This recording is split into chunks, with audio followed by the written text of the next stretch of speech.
जय हिंद भाइयों और बहनों। पिछले कुछ दिनों से ईडी की कार्रवाई को लेकर विपक्ष लगातार भारतीय जनता पार्टी पर हमलावर है।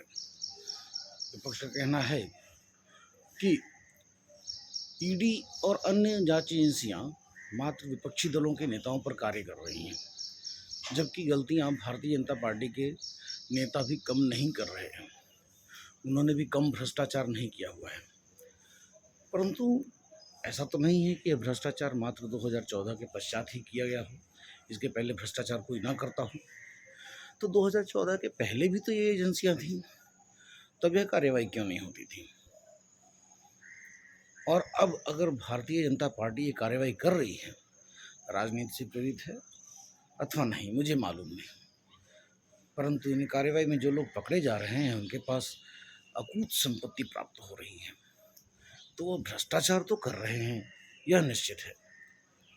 अब वो भ्रष्टाचार विपक्षी दल के नेता कर रहे हैं, सत्ता पक्ष के नेता कर रहे हैं, हमें इससे कोई फर्क नहीं पड़ता है। एक आम जनता के नाते मैं इतना कहना चाहूँगा, भ्रष्टाचारी पकड़े जा रहे हैं, मेरे लिए यही सफलता है। और मैं आह्वान करता हूँ उन विपक्षी दल सरकारों का कि जहाँ जहाँ पर वह सत्ता में हैं, वह अपने यहाँ जो भारतीय जनता पार्टी के नेता हैं, जो भ्रष्टाचार में लिप्त हैं, उन्हें पकड़ें, उनको बंदी बनाएं, उनके ऊपर केस चलाएं और उनसे सारी संपत्ति रिकवर करके जनता में बांटें। तब जाकर जनता उनसे भी खुश होगी। निश्चित तौर पे हम उनसे यही अपेक्षा करते हैं कि वह जो है भ्रष्टाचारियों को पकड़ेंगे, न कि अपने भ्रष्टाचारियों का बचाव करेंगे। भ्रष्टाचारियों का बचाव करते करते ही आज उनकी यह स्थिति आ गई है कि वह सभी संसद में नाम मात्र को रह गए हैं। आज भी संसद में कोई भी मान्यता प्राप्त विपक्षी दल इसलिए नहीं है क्योंकि यह सभी भ्रष्टाचारियों को बचाने का काम ज़्यादा शिद्दत से करते हैं बजाय भ्रष्टाचारियों को पकड़ने के। 2014 के पहले ऐसा चलता था, तू मेरी खुजा मैं तुम्हारी खुजाता हूँ। इसी प्रकार से यह लोग अपना आपस में साठ गांठ करके रहते थे।